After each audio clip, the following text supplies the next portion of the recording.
everyone. Thank you for joining us today for our keynote on anti-trans ideology in male supremacism.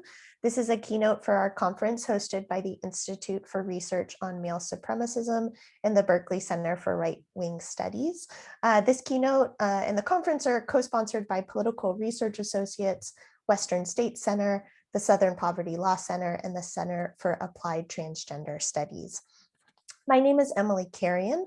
I'm an assistant professor at Cal State University, San Bernardino, and I'm also a co-founder and chair of the board of the Institute for Research on Male Supremacism. I'm going to start off this panel today by describing the framework that the Institute uses for studying misogynist mobilizations.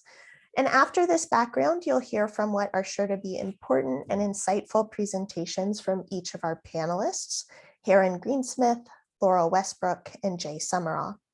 I'll then turn it over to Blue Buchanan, who will facilitate our Q&A after all the panelists speak. If you do have questions, please feel free to send them in the Q&A function down below at the bottom of the Zoom. So let's get started. I'm just going to share my screen.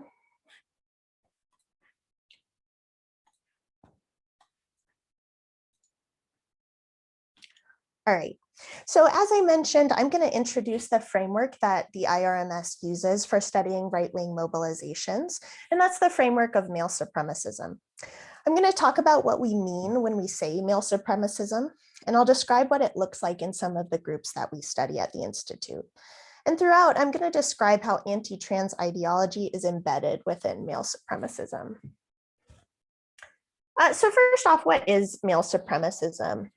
Drawing on Ansley's and Wilson's work on white supremacy, I define male supremacism this way: a cultural, political, economic, and social system underpinned by an ideology of male superiority in which cis men disproportionately control status, power, and resources, and women, trans men, and non-binary people are subordinated at the micro, meso, and macro levels. This is a working definition, and I welcome your comments on it during the Q&A, but I want to tell you why, what I like about it and why it's useful to me in my work. So first, it describes male supremacism as a multifaceted and multi-level system. It does not only exist at the interpersonal level, where instances of misogyny and sexism might be more immediately visible, but it operates at the institutional level too. It's not simply economic, but it's cultural, political, and social too. And in this definition, male supremacism is not simply an ideology, but a system. Second, the term and definition are precise in their articulation of an underlying ideology of male superiority. As I'll show throughout this presentation, the system I'm describing relies on a biologically essentialist, binary, and exclusionary logic when it comes to conceptualizing gender. In its common manifestations, male supremacism relies on the idea that males are superior. Naming the ideology male superiority and the system male supremacism reveals this anti-trans logic. And I want to note that this ideology can be based in religious or secular principles, but today I'm going to focus on secular male supremacist groups and movements because that's what I study. But before I describe some of the key features of modern male supremacism, I want to mention one important tenet of our framework, which is that in addition to and in concert with white supremacy, xenophobia, anti-Semitism, and anti-transness, male supremacism is an organizing principle of right-wing mobilizations. Male supremacism's organizing power has been critically understudied. Besides obvious male supremacist movements like the men's rights movement and misogynist incels, male supremacism also motivates and is embedded in other right-wing groups and movements. We can see this in white supremacist groups, for example. Of course, women participate in these groups, but they also rely on a male supremacist logic. And likewise, we can see male supremacism as a unifying ideology that brings together white men and men of color in groups like the Proud Boys. So these are what I consider some of the key features of male supremacism. First, as I mentioned, there's this belief in male superiority. The manifestations of male supremacism that we observe rely on this biologically essentialist and binary understanding of gender. Male supremacist groups and movements rely on the belief that there are only two types of people, males and females. And they conceive of males and females as irreversibly and invariably different from one another, and believe that these differences ultimately stem from biological differences that they insist exist and also insist are large. Layered on top of this strictly binary understanding of gender is the belief that males and those characteristics, behaviors, and traits they themselves associate with males are superior. Now, their conceptualization of gender as biologically essentialist is, of course, empirically false, it's exclusionary, and it's harmful. To challenge this ideology, it's important to describe it precisely. They really do think that males are superior and thus more deserving of power, rights, status, and resources than everyone else. And again, this is why we term it male superiority and male supremacism, because those words convey the phenomena and reveal the anti-trans logic that's embedded within each of them. Second, common to male supremacist mobilizations is anti-feminist conspiracism. Similar to anti-Semitic conspiracism, male supremacist groups and movements describe feminists as a group of elites that control academia, the media, politics, and other spheres. Feminists are portrayed as not actually wanting equality, but in reality, superiority, control, and power. And they're also portrayed as trying to subordinate cis men. Third, loss, anger, and violence are often built into the ethos of male supremacist groups and movements. Building off the previous two features, these groups believe that cis men are superior and thus more deserving than everyone else. But they also believe that because of feminism, cis men no longer receive what they're owed. So from this sense of loss often stems anger and violence, both toward those who they think have wronged them, and also toward those who challenge the ideology that they adhere to. So I want to give you a sense of what this looks like in practice. One very common manifestation of male supremacism, both inside and outside of right-wing movements, is justifying gender inequality through male superiority. In my own work analyzing men's rights forums and interviewing men's rights activists, I find that men's rights activists portray gender inequality as the, quote, natural result of biological differences between males and females. This often draws on the language of evolutionary psychology to explain why outcomes, for example, in the labor market, vary by sex. It's also common for men's rights activists to justify gender inequality by reducing cis men and cis women to their reproductive systems. So I want to show you this quote from Rick, which is a pseudonym. But in an interview, Rick told me, "We're," referring to males and females, "are different. We're fundamentally different. I'm sure you've taken biology courses. The woman's reproduction is very expensive and the male reproduction is very cheap. There are consequences of that affect behavior strongly." So here Rick is using differences in reproduction to justify cis men and cis women's behaviors, choices, and outcomes, thereby justifying gender inequality. So in Rick's view, reproduction affects behaviors which cause inequality. Note Rick's total reliance on a biological binary understanding of gender. He conflates sex and gender here too. And likewise, in another interview, Pablo, another men's rights activist, told me the glass ceiling is a more complicated issue. Because women more often want to take care of children, they don't focus on their careers so much. Even if you could have this idea of the state caring for babies only and women being completely free from that, or just men caring for babies equally or even more than women, if that happens and women are still not at the top, then we need to look at other reasons. I think that would actually in fact happen. So Pablo says that the glass ceiling can't be solved by interventions like state-funded childcare because its ultimate cause is women's inclination to take care of children at the expense of their careers. These explanations, of course, fly in the face of social science research that shows gender inequality has structural and social causes. And as the example from Pablo shows, these explanations also provide a justification for why reducing inequality should not be the goal. According to Pablo, to do so would be unnatural and impossible anyhow. So I also want you to notice how trans and non-binary people are totally absent from both Rick and Pablo's accounts of gender inequality. Another common manifestation of male supremacism is victimhood narratives that portray cis men, and particularly straight white cis men, as victims of a feminist woke society.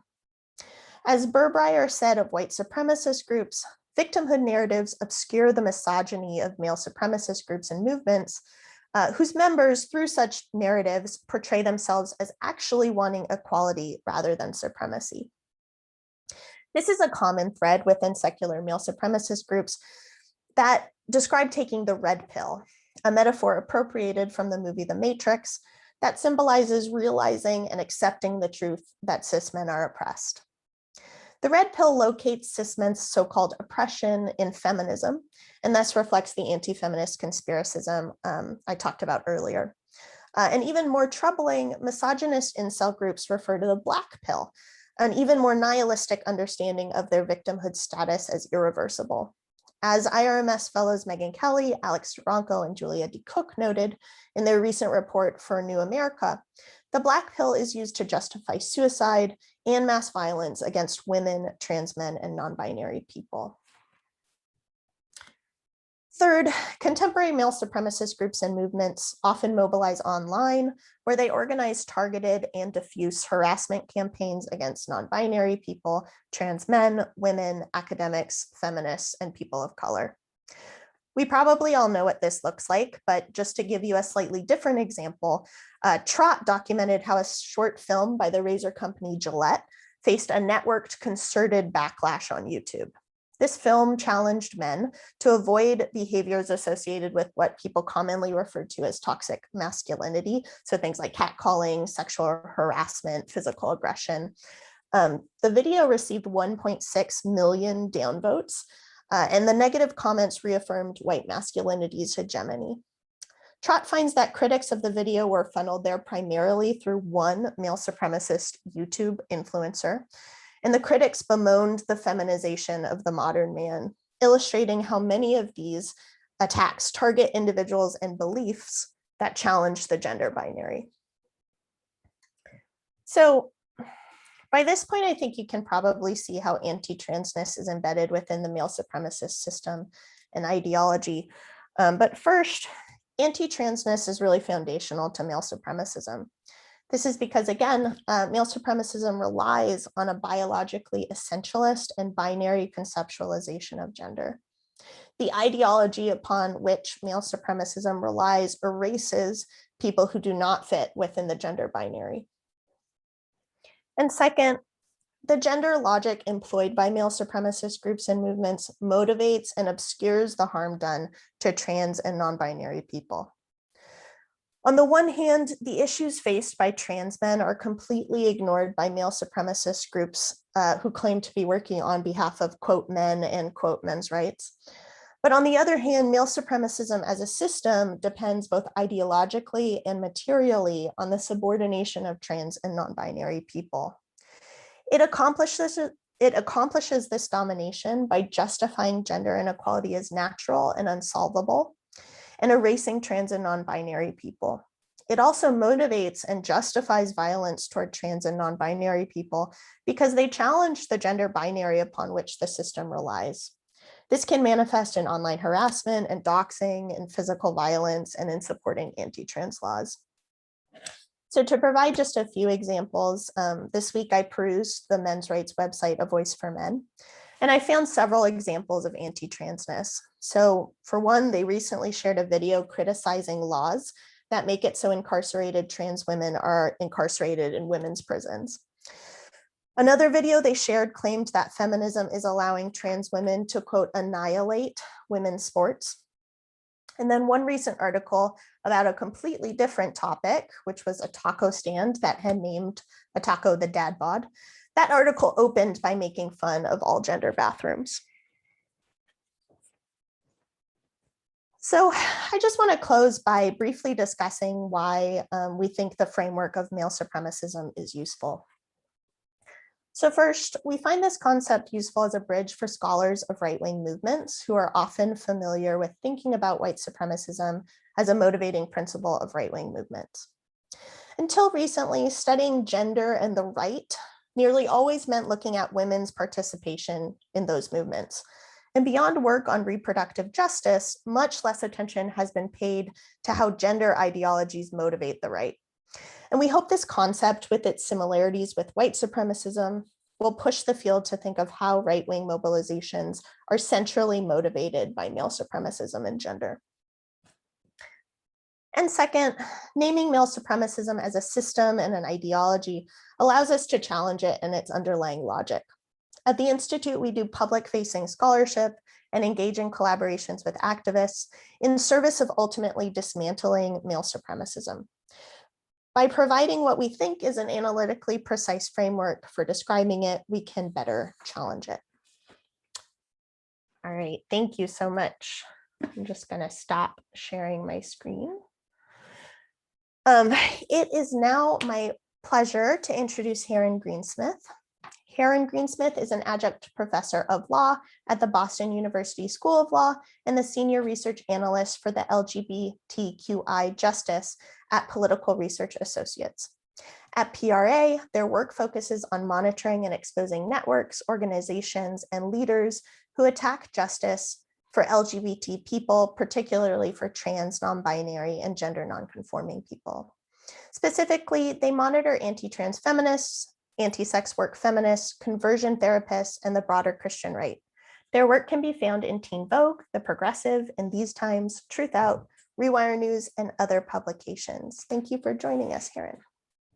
Thank you so much, Emily. And I've been thinking a lot about what I'm going to say today, and honestly, I could not have imagined a better presentation to go after than yours. So thank you very much for setting up the frameworks of how you and the other folks at the Institute for Research on Male Supremacism think about how gender and male supremacy tie together. So today I'm going to talk about two case studies, recent case studies that I have witnessed online that exemplify how anti-trans coalitions erase women's agency specifically in order to further an anti-trans agenda. And forgive me my slowness in advancing the slides. I have two things going on here on my own screen. So I'm going to, talk a little bit about how anti-trans advocates share an investment in placing women and girls as the kind of unwitting, unconsenting victims of trans ideology, specifically in order to outsize the threat of trans advocacy, and how in the service of this goal, women's and girls' own agency is necessarily erased. And of course, that facilitates the cycle continuing of enforcing male supremacy in order to continue to attack trans justice. And then my two case studies are the Promise to America's Children and the Women's Human Rights Campaign. Promise to America's Children is a coalition of Christian right organizations who recently released a rather comprehensive agenda of their anti-trans, anti-repro, anti-sex education, pro-conversion therapy advocacy. And then the Women's Human Rights Campaign is a global anti-trans feminist organization that is looking to rewrite CEDAW, which I can never remember exactly what it stands for, the Commission on Equality for, I'm sure there's folks that know it better than I do here, and replacing all instances of the word gender with the word sex. So let's dive in. I have an incredibly clumsy graphic here that I'm going to debut with y'all. So please give me feedback if you're like, I did not understand this at all. I see Blue laughing, like, please, please. And I should also say that I need to leave early, unfortunately. So please dump all your questions into the Q&A and I will try to respond to them while I'm here so that folks can see. All right, so here is two groups of people. We have those whose doctors assigned them female at birth and those whose doctors assigned them male at birth. Of course, this is incredibly simplistic. There are intersex people whose doctors did not know what to assign them at birth, some of whom received unconsented to surgery in order to make their genitals appear more conforming with what their doctor thinks they should look like, and some did not. And then the tiny areas here represent the people in both of these groups who transition, whether they transition to be another binary gender or transition to be non-binary. Now that doesn't actually matter in this context. And then we see in the middle here the hyper focus of anti-trans movements. And you'll see that these anti-trans movements actually focus on two specific subgroups of the major groups. That is, adults whose doctors assigned them male at birth, who have transitioned, and youth whose doctors assigned them female at birth, who transition. And then let's talk about exactly who this is, AKA the adults whose doctors assigned them male at birth, who transition, are trans women, and the youth whose doctors assigned them female at birth, who transitioned, are transgender boys. So let's look at the frameworks through which the anti-trans movements see these two groups. So according to anti-trans movements, transgender women threaten cis women by infringing on women's spaces, erasing women's sex-based rights, making women's spaces unsafe, taking opportunities from cis women, recruiting young cis girls to being trans. And transgender boys are under threat of conversion from being lesbian or butch cis girls to being trans boys or to being non-binary people, under threat of rapid onset gender dysphoria, which is a discredited theory proposed by Dr. Lisa Littman at Brown University, now unaffiliated, I believe, thankfully, who proposed that there is something called rapid onset gender dysphoria that is an infection that can set in groups of people whom she called girls, who, those of us who are not anti-trans understand that many trans and non-binary youth will come out together with the safety of numbers so that they have shared resources and infrastructure in order to feel safer when they come out. And to be more precise, let's just narrow this down even further. Women are being attacked and girls are being attacked. Now, Emily hinted at it, but I wanted to be a little bit more precise here. It's not so much that, I should say, in the anti-trans movements that I study, it's not so much that trans people and non-binary people are invisible. It's the specific trans and non-binary people are invisible. Non-binary folks are completely erased. And on the other hand, transgender men don't exist. If they do exist, they are women who have been seduced by the patriarchy. And according to Janice Raymond, they are the final solution of women. And if you'd like to read a little bit more about that, my colleague Ben Lorber and I have an article in the Progressive this month about the necessary entanglement of anti-Semitism and transphobia, and how these two conspiracy theories are deeply entangled due to the joint threat to children that they both forward. And then transgender girls don't exist, and if they do, they're taking opportunities away from cis girls. So let's consolidate these again. Women are being attacked, and girls are being attacked. So now that we understand that pretty much all anti-trans advocacy boils down to women and girls being attacked, let's go through this case study, and let's look first at the Promise to America's Children. As I said, this is a anti-trans coalition placed largely in the evangelical right, which are the greatest funders and movers of anti-trans advocacy in the United States right now.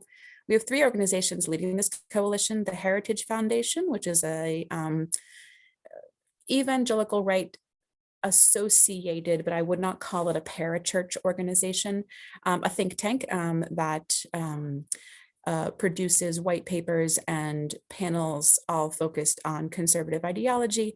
The Family Policy Alliance is a deeply evangelical right advocacy organization that also convenes the coalition of anti-trans, anti-reproductive, anti-sex education, pro-conversion therapy, family policy alliances throughout the country.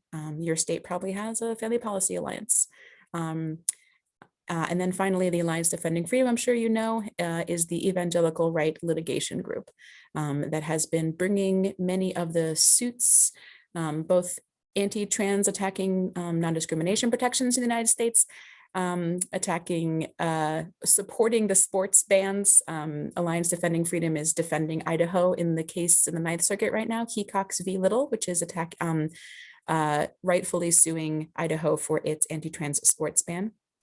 And is also represented Jack Phillips in the Masterpiece Cakes case, is representing right now the Catholic Social Services in its bid to get an exemption from Philadelphia's non-discrimination protections in order to not certify queer parents for adoption in the city of Philadelphia. So these are the three major organizations. The Promise, when you go to the Promises website, I encourage you to do so, you'll see that the 10 promises to America's children are laid out, and there's 3 sections. Here's a section, protecting children's bodies. I wanna look through here and see where we can find instances of framing women and girls as needing protection and not having their own agency to protect themselves, but in fact, needing external influences to protect them. So if you look at number 3 here, every child deserves the opportunity to participate in fair and safe athletic competitions, but actually it's female athletes that should not be forced to compete against biological males who identify as female in sports competitions intended for females. You know, as Emily said, biological essentialism relies on there being a true and distinct difference between men and women. And of course, anti-trans advocates are trafficking on that myth in order to push the idea that having a multitude of genders competing together would be unfair to weak, wimpy females who would never be able to win anything if there were a multitude of genders competing together. Let's look at a couple of the endorsers of the Promise to America's Children. Here's Federal Representative Jody Heiss, who says, today, there are activists seeking to sexualize K-12 education to make politicized gender affirmative interventions, the standard medical care for our children, and then to deprive our daughters of their equality, opportunity, and safety. And then here is Penny Nance, who's the CEO of Concerned Women for America, who says in the highlighted section here, girls are especially endangered by the harms of gender ideology that destroys fairness in sports and deprives them of privacy and safety in spaces like locker rooms, showers, and dormitories. Let's think back to that clumsy graphic I had. You know, we're saying that girls are being attacked by men who want to enter their spaces. That is using their words, not mine. We know that by depriving of privacy and safety in spaces, we know that they're setting up a straw trans person who enters a space and for some reason makes it less safe for the vulnerable, delicate girls inside that space. Concerned Women for America supports the Promise to America's Children so that our daughters and granddaughters will be assured of fairness on the playing field and bodily privacy and dignity in intimate spaces. No statements here about boys, no statement here about men, no statements about boys and men's fairness in sports, no statements about boys and men's bodily privacy and dignity in intimate spaces. And then here are a couple of just quotes I found in random articles just looking this morning about people who support legislation that is being pushed by the Promise to America's Children. Here's Quentin Van Meter. He is one of the leaders of the American College of Pediatricians, which is a fringe group supported by the evangelical right. There's a physical advantage inherent in the biological male body compared to the female body that makes competition totally advantageous to the biological male. Here's Roger Severino, former director of the Department of Health and Human Services Office of Civil Rights. Children as young as 13 have been subjected to double mastectomies. And Arkansas has moved to protect kids from such radical, dangerous, and ideologically driven experiments when they can barely consent to get a tattoo. We know that this is medical mis- and disinformation. These are just lies being fronted by this coalition. Fred Deutsch from Idaho, goes a little bit further. The solution for children's identification with the opposite sex isn't to, and I will elide over much of this, but focus on to remove healthy breasts and reproductive organs. I wonder why Representative Deutsch is thinking about young children's healthy breasts. Makes me a little bit squicked out.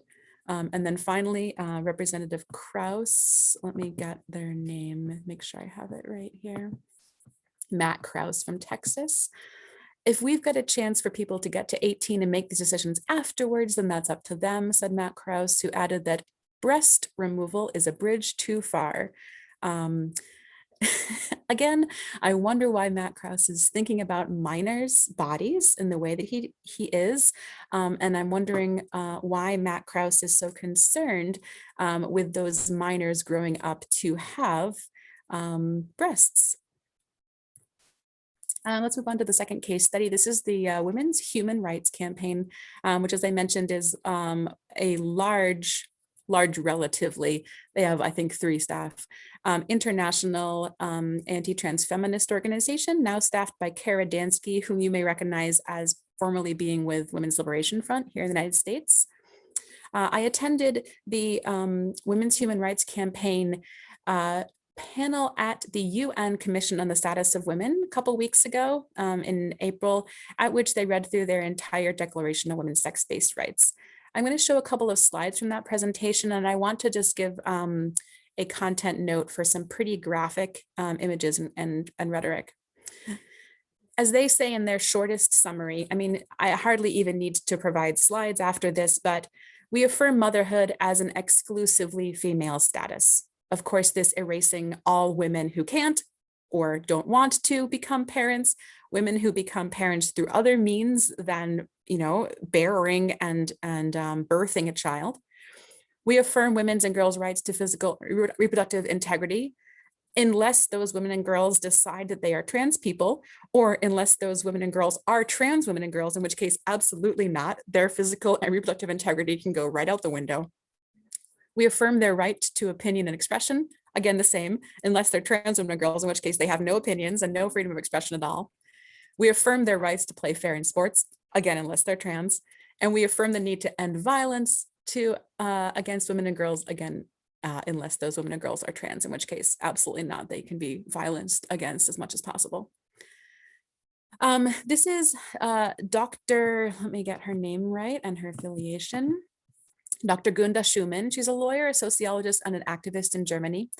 And according to Dr. Schumann, gender-neutral speech removes analytical tools to understand oppression. And I want to emphasize here that Dr. Schumann thinks that without the word sex or without the word woman, women wouldn't exist. To me, that implies a level of paternalism and infantilism towards the very women whom these people purport to protect, to think that without specific language, you would just cease to exist. And that language that complicates and expands your idea of gender and sex is so confusing to your poor little lady brain that you might explode. And then here is some of the graphic imagery I was warning you about. This is from Anna Kerr. She's the principal solicitor and attorney at Feminist Legal in Australia. She says that the future, if we interpret and extrapolate trans advocacy out into the future, that mothers will no longer exist. I'm not really sure what this image is. It is clearly designed to provoke revulsion. It might be a cloned sheep. I am unsure. Regardless, it is obviously supposed to invoke some sort of external uterus, with the implication that, if people are allowed to be trans, then no one will be allowed to give birth ever again. Of course, the trans people throughout history are a little bit confused by that, especially all of the trans men and non-binary people who have been pregnant. And then here she asks why it matters and says in response that the mother-child attachment is physiological and constitutes a crucial bond in children's development. Mothers play an essential safeguarding role in protecting children from male violence, increased risk of abuse in out-of-home care, and removal of a child from its mother is a cruel and unusual punishment and a major infringement on human rights. Now, I'd like to contrast these words with the image here.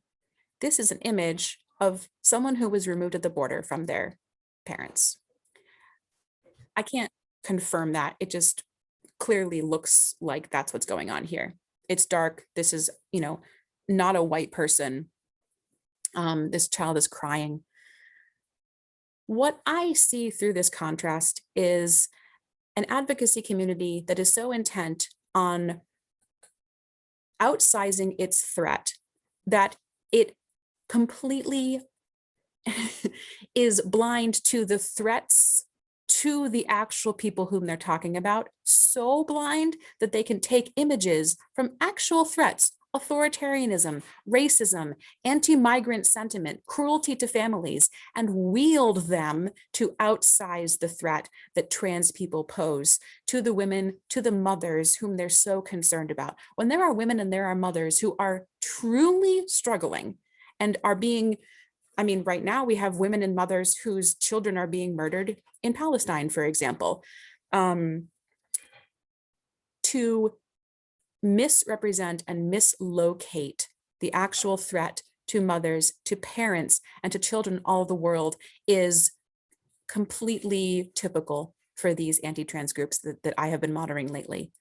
And then finally, when I close, I'd like to slingshot that and leverage that into a reminder that anti-trans movements are horrible at intersection. Anti-trans advocacy is rife with racism. Black female athletes are misgendered constantly, cisgender Black female athletes. It is an anti-trans advocate's, best pastime to misgender Serena and Venus Williams, who are perhaps the highest possible cis performing women athletes in the entire world, and you insist on misgendering them in order to further your advocacy. Black trans athletes are attacked. The two girls who are being sued by the Alliance Defending Freedom, along with the state of Connecticut, are Black trans track athletes. It is not a coincidence that Selena Soule, a pretty white, young, thin woman, is being placed against trans Black athletes in the Connecticut case. And Black cis women are used as fodder in these conversations without their consent. I see a lot of, how dare you fight to support trans athletes when Black women can't even enter specific sports, speaking for Black women. And then, of course, rampant ableism. The conversation around ability in sports is deeply essentialist and ableist, and then intersects with the erasure of class and the knowledge we have that sports excellence and achievement is actually far more deeply correlated with access to sport and wealth than it is to one's gender identity. I really look forward to your questions and comments. While I'm here, I'll be here for another 10 minutes maybe before I need to bounce. And I'm so excited to hear from everyone else and to watch the recording later. Thank you so much. Thank you so much, Sharon. Yeah, thank you so much for distilling that down for us. That was really insightful, and the similarities in those cases are really illuminating. I'd now like to introduce Laurel Westbrook. Dr. Westbrook is an associate professor of sociology at Grand Valley State University. Their research focuses on the inner workings of the sex, gender, sexuality system, including how beliefs about sex, gender, and sexuality shape opposition to transgender rights. Dr. Westbrook is the author of Unlivable Lives, Violence and Identity in Transgender Activism, which came out in 2021 with the University of California Press. And their scholarship has also been published in Gender and Society, Sexualities, and the Journal of Health and Social Behavior, among others. And they've been recognized with awards from the American Sociological Association. Thank you for joining us, Dr. Westbrook. Take it away. Thank you so much, Emily, for that introduction, and thank you all for being here.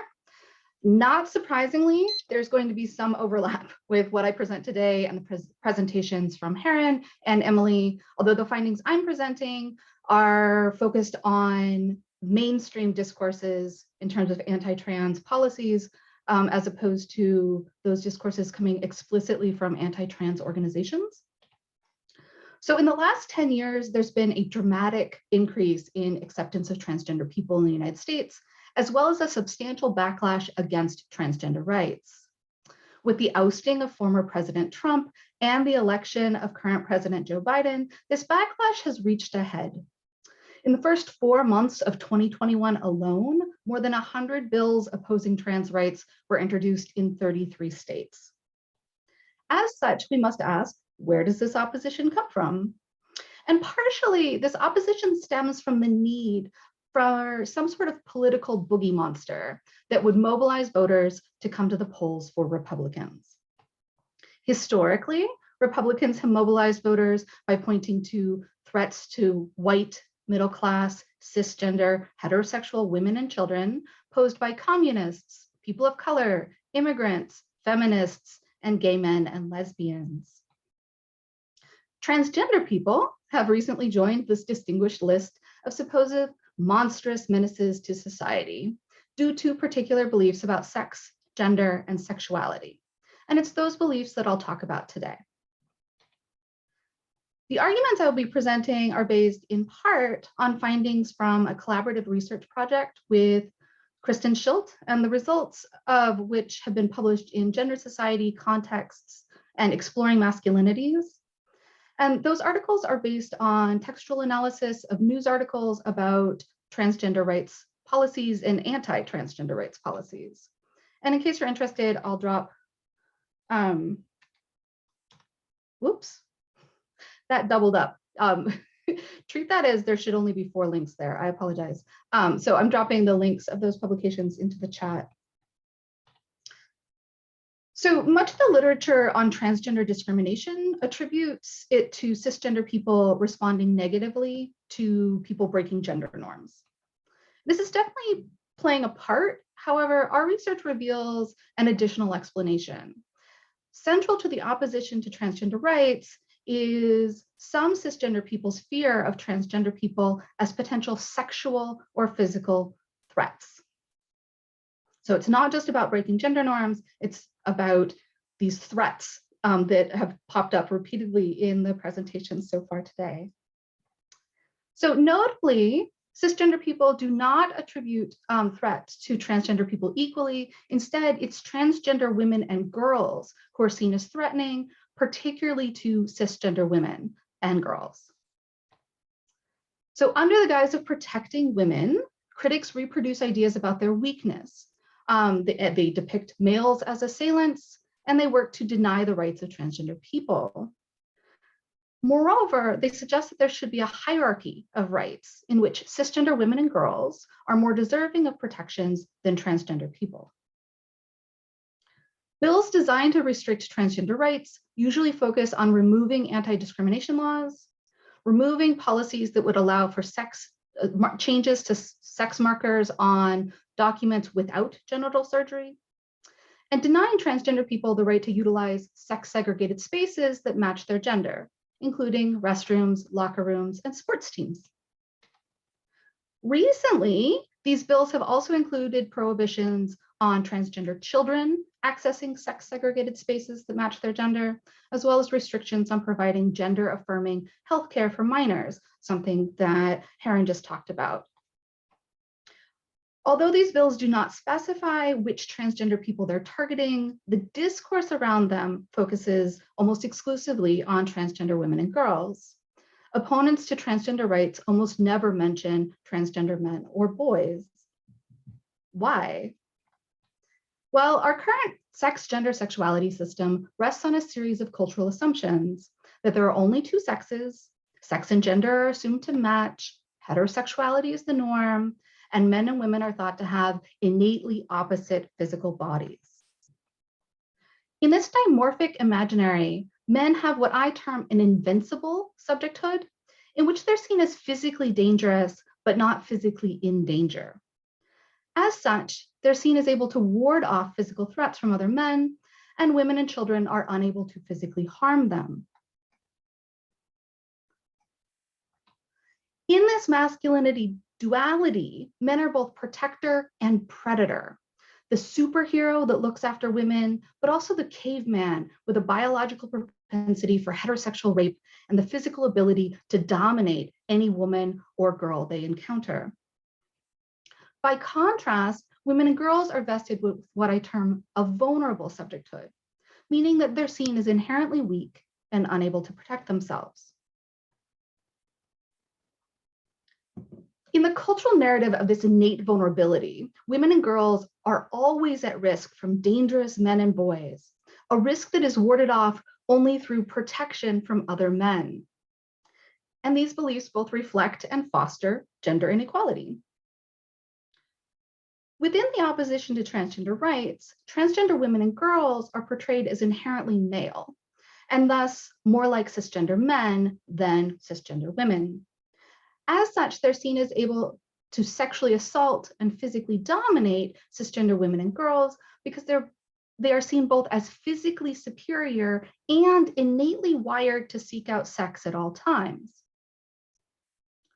This results in what Kristen Schilt and I term gender panics, which are situations in which people frantically attempt to reassert the naturalness and rightness of a male-female binary.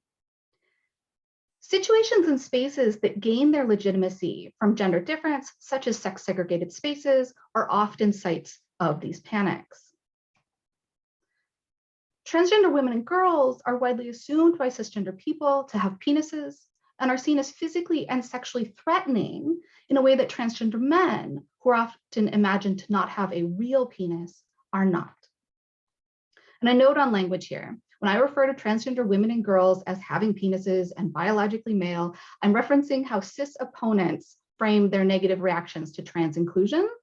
And it's very important to note that transgender women and girls may conceptualize their bodies in quite different ways. As the penis is the hallmark of male superiority, and there is a cultural equation of male equals potential rapist, the specter of transgender women and girls as sexual and physical threats to cisgender women and girls haunts these discussions. In news stories about transgender rights bills, participation on sports teams, and birth certificate policies, opponents portray transgender women as heterosexually threatening to cisgender women and girls in women's only spaces, such as bathrooms and locker rooms, spaces that notably have no adult men present to protect them.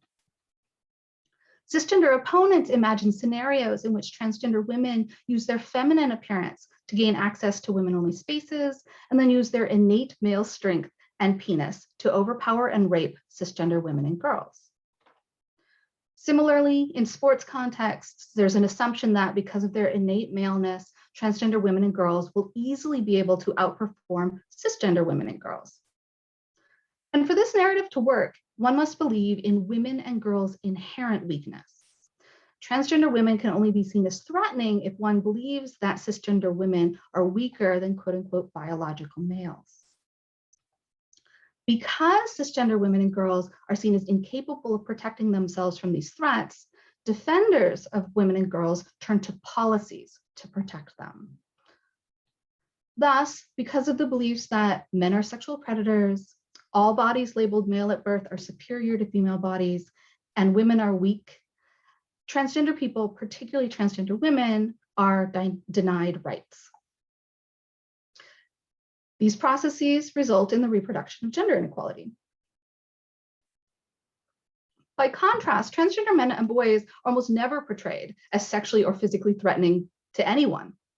They're allowed to play on men's sports teams without genital or hormonal modifications, and their presence on in other men-only spaces, such as bathrooms and locker rooms, creates no panic for opponents to transgender inclusion. It's important to note that this different perception of transgender men is not a result of greater cultural acceptance, right? It's not like cis opponents to trans rights love trans men. Rather, it's the assumed lack of a naturally occurring penis, the hallmark of biological maleness, and its assumed superiority to femaleness renders transgender men non-threatening in gender-segregated spaces, including bathrooms and sports teams. This belief in the innate superiority and threat of male bodies accounts for why cisgender opposition to transgender inclusion organizes predominantly around the presence of transgender women and not transgender men. This suggests that gender panics around transgender people might more accurately be termed penis panics, as they are fueled by the terror of penises, particularly penises where they should not be, because where they are in women's restrooms or locker rooms or sports teams is then dangerous to cisgender women and girls. Regularly, critics of transgender rights express that their opposition is stemming from fears around people with, and these are quotes from newspaper articles, male anatomy or male genitalia being allowed in women's spaces, such as restrooms, locker rooms, and sports teams. So a common imagined interaction that generates gender panic is transgender women who, quote unquote, still have male genitalia using women's bathrooms. When opponents to these policies worry about male genitalia in sex-segregated spaces, they're hinting at the possibility that those male anatomies will sexually assault the women with whom they share space or would otherwise be able to physically overpower them.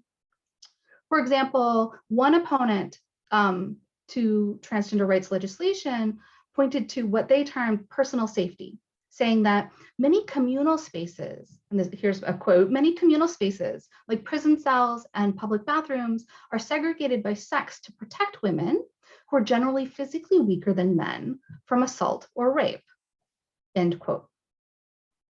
Thus, in the minds of these opponents, transgender women are males and all males are potential rapists. Moreover, there's an assumption of heteronormativity here, where all bodies with male anatomies, regardless of their gender identity, desire female bodies. And many of them, at least enough to elicit concern from the public, are willing to use force to get access to those bodies. Thus, opponents conflate being transgender with sexual deviance and portray the penis as a dangerous sexual weapon.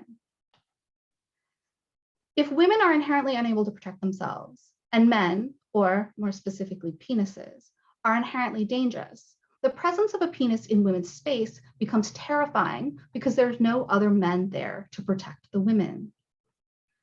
These fears rely on and reproduce gender inequality, specifically the assumption of strength differences in male and female bodies, as opponents assume that all people born with penises are inherently stronger than cisgender women and are easily able to overpower them. Because transgender women were labeled male at birth, they are assumed to have invincible subjecthood. However, because they look like cisgender women, the danger is compounded in the minds of opponents. In our current cultural moment, rapist is a deeply gendered category, and people are supposed to be able to quickly tell who is safe and who is potentially a rapist by appearance alone, sorting men into the potential rapist category and see women as safe. For opponents to transgender rights, transgender women are wolves in sheep's clothing, potential rapists masquerading as women, a deception that they position as legitimizing the passage of anti-transgender rights bills. Similarly, in debates around transgender participation in sports, transgender women and girls are depicted as inherently physically superior to cisgender women and girls. Thus, their competition on women's and girls' teams is seen as dangerous to cisgender competitors, as they're seen as easily able to physically overpower cisgender women and girls. This narrative is particularly illustrative in terms of what I'm talking about when the discussion centers on prepubescent children. So before puberty, children who were labeled male at birth have nearly identical bodies to those labeled female at birth, and there's no demonstrated differences between them in terms of athletics. However, opponents to transgender rights regularly portray prepubescent transgender girls as threats to cisgender girls, both in terms of sports prowess and in terms of potential sexual assault in locker rooms and bathrooms. As such, because of their perceived inherent maleness, transgender girls in elementary school are portrayed as physically superior and as potential rapists. And I'll repeat that again. So because of their perceived inherent maleness, transgender girls in elementary school are portrayed as potential rapists. Thus, the fears triggered by those opposed to transgender rights center around a sexually threatening penis and a belief that the penis endows physical superiority. As such, gender panics are penis panics. This terror relies on beliefs that our current sex, gender, sexuality system must stay in place because women are vulnerable and men are invincible and dangerous. Thus, opponents argue that transgender rights must be sacrificed for the rights of cisgender women and girls. This use of the assumed innate vulnerability of women and girls to deny rights to transgender people reflects and maintains gender inequality. As such, the battle over transgender rights is both about equality between transgender and cisgender people and about either reproducing or challenging damaging beliefs about male superiority. Thank you. Thank you so much, Dr. Westbrook. Yeah, that framework of gender panics and penis panics is so helpful in understanding kind of anti-transness in all of these different spaces, and how that reinforces all forms of gender inequality. I'd now like to introduce Jay Summerall. Dr. Summerall is an associate professor and the director of applied sociology at the University of Tampa. She is the author of 5 novels focused on LGBTQ experience in the southeastern US, as well as 5 research monographs examining intersections of sexualities, gender, religion, violence, and health in society. A 2-time Lambda Literary Award finalist and recipient of scholarly awards from the American Sociological Association, Sociologists for Women in Society, and the Society for the Study of Symbolic Interaction. Her short stories, social psychological studies, and essays have been published in numerous literary, social scientific, and medical science journals, edited volumes, and online outlets. Thank you for joining us, Dr. Summerall. Take it away. Hello, and thanks for the introduction. It's a pleasure to be here. It's especially neat for me because Laurel was one of the people I looked up to when I was starting my career. So this is kind of fun to follow them. I also think I figured out listening to the other talks, like part of the reason I'm here is maybe to handle some of the overlaps, and I kind of diverge a little bit in terms of approach from the other speakers. And that's a good thing because we need complementary works. And the other speakers are doing incredible things. I'm gonna put my website in the chat simply because if anybody wants it, all my academic articles are free there and easy to get a hold of, and information on all my books is there as well. In terms of today, what I want to talk about basically is the other side of the coin from what the other panelists were talking about. I'm that particular trans feminine, trans woman person that is so scary and dangerous to everyone. And I live that and I experience that, and it shapes the work I do in very significant ways. Most of the research that's done, and some really good examples are given by the 2 panelists who went ahead of me who are doing great examples of this. It's focused on organizations and organized white supremacy, cis supremacy, male supremacy, anti-women, anti-trans, organized groups and activists and leaders and online media. Laurel made a good point talking about the mainstream impressions, and Heron made a great point about national impressions. This is important work. I look at the other side. I look at the casual everyday examples. Basically, they're studying the singer. I'm studying the crowd at the concert. And part of this is because, to use an example that Laurel placed really well, in the last decade, we hear it everywhere, mainstream acceptance of trans people has increased, and so have our representations. But almost no one I know experiences that. That's not our lives yet. That's the media representation, and that's the national discourse. Those are important.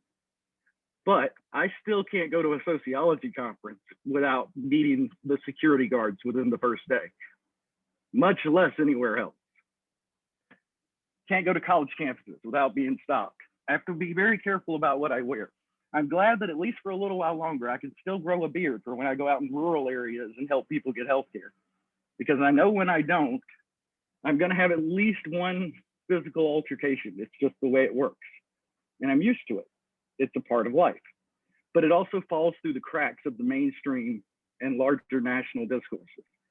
So what I've tended to start doing is looking at how people who are not tied to movements, how this is not their job, this is not their profile or their brand on social media, how they respond to us and how they react to us. I noticed somebody in the Q&A mentioned about trans men and gender segregated spaces. Experience-wise, it's not nearly as nice as it looks sometimes in the representation. That question kind of fits kind of what I do, is the what's going on for people in their lives. So a lot of this started when a colleague and I, Elaine Mathers at Indiana State University, undertook a 7-year project to collect what is to date the largest qualitative study of transgender experience in the US. The book is called America Through Transgender Eyes, if you want to take a look. But basically what we outlined there is how cis supremacy actually is the foundation, not only for male supremacy, but for US society, period, right now. At the same time, we found exceptions. And people, when I give talks on this, always like to ask about that, is that we were able to demonstrate it doesn't have to be this way. This is an ideology. This is an ongoing fight. I've actually been recommending Laurel's great new book to people to go alongside it, because they do a really good job at looking at the national framing and national movements in that book, which goes well when looking at the personal experiences we collected. In either case, the idea of these personal experiences, one of the things that came up the most was that the most common responses weren't about organizations or online or political governments. It was about interactions with everyday people. It was the way the sociologists gendered their classroom, or the way the PhD appealed to statistics to tell a violence survivor, well, it doesn't happen that much, so suck it up. The same way pro men's groups did to rape survivors in the 90s and 2000s. The same way Southern Baptist groups called for the same statistics, don't say it happens much, when delivering lectures in Sunday schools in the 80s about homosexuality and the AIDS epidemic. What tended to happen was it was the interactions with the crowd, not the singer they'd never met, that shaped people's lives the most. The national currents matter, but it's the other side of the coin. The national currents are also tied to how the everyday people are reacting. In other words, you don't have much of a concert if no crowd shows up. Almost none of these men's rights and other supremacist movements can do much of anything without people even passively supporting them. And so what I've tended to find is, this is kind of my latest thing. I spent the last few years, and there are 3 books out now on this, interviewing different groups of people, primarily college-educated people, about how they responded to violence, how they responded to trans groups, how they responded to cis women's groups, how they responded to Black Lives Matter, how they responded to other issues alongside that. And basically, Heron did such a great job of explaining this, so I'm going to say it real quick, and Laurel as well. There's a hyper focus at the national or organized or movement level on trans people as a threat. I am the boogeyman, to use somebody else's thing. We are the threat, we're scary. Among casual folks, though, outside these movements, hyper focus is not the pattern. It's a hyper dismissal, a dismissal of our existence and a dismissal of the ways we are threatened. The most common examples of this are, we're not in God/science's plan. Different people use one of those two, which is ironic, because in Southern Baptist traditions, we learned science was the liberal God. People actually in science do treat it the same way, which is kind of interesting to note. The other most common one is, statistically, that doesn't happen much. And again, then dismisses to another conversation. As a violence survivor, I can tell you what everybody else says in response to that. We don't care if it happens much. You don't care about that if you're living it. The quantity doesn't matter, you're still living it. And the fear that goes with it. The other most common one is that, it's the latest media story. And this is picking up on that increased attention that Laurel notes and the increased acceptance. And Laurel put it really well, that it's triggered a massive backlash. The idea being, though, that for the everyday folks who are not part of the supremacist movements officially, hyper dismissal works alongside the hyper-focus of the movements. The hyper-focus of the movements define us as a threat. The hyper-dismissal defines us as we don't belong here. The combination of the two sets up the ideas and the voting patterns and the support and the funding necessary for the bills and legislation. To give an example of the bills and legislation, for some people, these are very new, they're very surprising. But I remember hearing about these exact same bills in coffee shops by the capital of Florida in Tallahassee in 2010. They didn't make it to the mainstream yet, but they were still a common idea already. They were already a tactic before same-sex marriage was legalized. They look now about the same way they did then. And then at the time, I remember mentioning it to people, we should be careful about this. This was, Obama administration. People weren't really talking about trans stuff too much. They really didn't like to hear it, even the people in the academy. And every single time I got the same response. Well, that kind of thing doesn't happen much. The targeted attacks on gay and lesbian couples and children and parents, that was a one-time thing. It wasn't a one-time thing.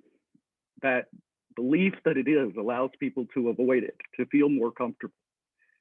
Also allows them to ignore the fact that if it can happen once, it can happen to anybody. Another situation where quantity itself becomes kind of an escape.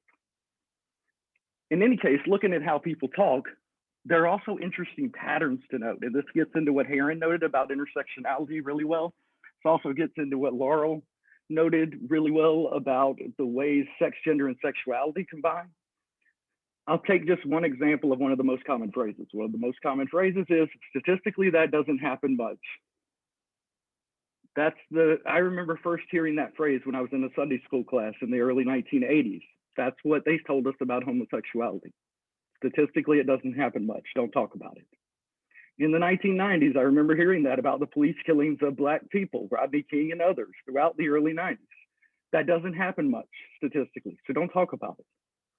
I remember hearing the same thing about gay and lesbian families whose children were taken from them, and especially as one of the children who was taken from a gay and bi couple at the end of the 70s. Again, it was really weird for me to hear, well, that doesn't happen much, we shouldn't talk about it. Heard the same thing in the interviews I did with people about Me Too in 2017. Well, these are media narratives. It doesn't really happen much, so don't talk about it. The same phrase, this hyper dismissal, is just as important and works in tandem with the hyper focus that Laurel and Heron wonderfully outlined for folks. And so when we're looking at this, we're not just looking at the national or mainstream.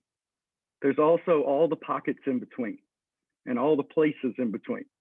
And in all the pockets and places in between, the focus is not as common in terms of what you need to be ready for to talk to or advocate or get votes, et cetera. You got to be ready for the dismissal. You got to find a way to make it relevant or make it emotional. Historically, Black civil rights groups have done this really well with novels and other kind of creative arts. Historically, gay and lesbian groups did as well. In either case, you've got to make it real, to paraphrase a whole lot of activists from the past, at least 30 that I know of. You got to make them feel something so they can't dismiss it. That's going to be just as important piece about this, both challenging male supremacism and further challenging cis supremacy and any other anti-trans ideologies or anti-women's ideologies. One very important part that the other panelists outlined so well that I don't need to add to it. We have to be aware of these hyper-focus and threat discourses and find ways to challenge them. At the same time, we have to be aware of the hyper-dismissal of the vast majority of people who don't have a personal tie to these issues. And so we have to have a way to challenge that, to make them pay attention and to make them see us, as with any other group, as humans, as people whose issues and violence they face matters. And to go all the way back to Emily's notion of, male supremacy in terms of the sense of loss. In the national case, it's a rhetoric being used that if us trans folks get rights, and especially us trans girls, that other people will lose. On the other side, in local areas throughout various regions throughout the US, it's a similar thing of loss, but it's the idea that there is no loss. there is no claim. So it's okay to support, even if you're not necessarily explicitly in favor of the hate groups.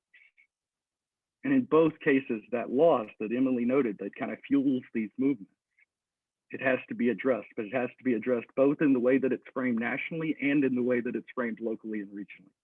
And the combination of those things gives us a way to speak back as these bills continue, and both with trans groups, but if history's shown us anything, as other panelists noticed, it's not just going to be us.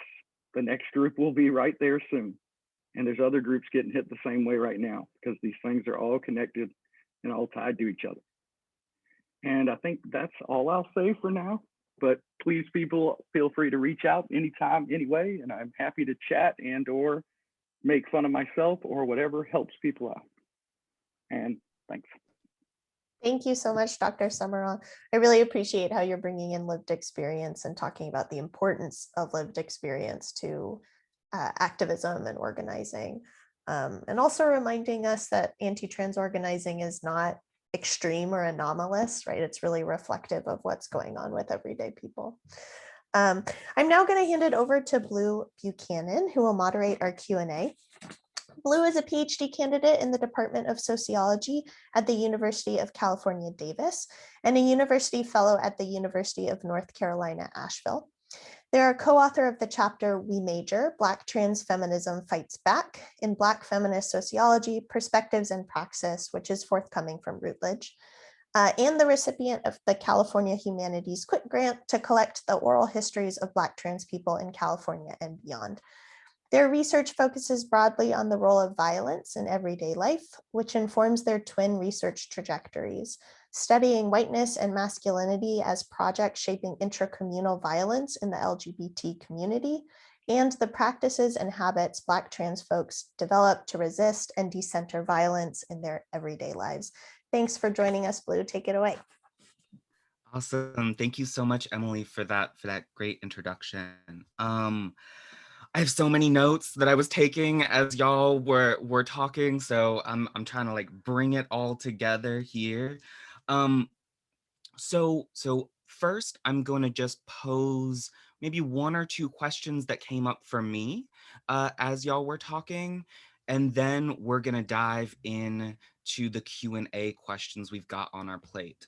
And I encourage folks who are listening, please do, if you need a little bit of time to percolate, this is the time to think on what your questions might be and drop them in our Q&A box. There's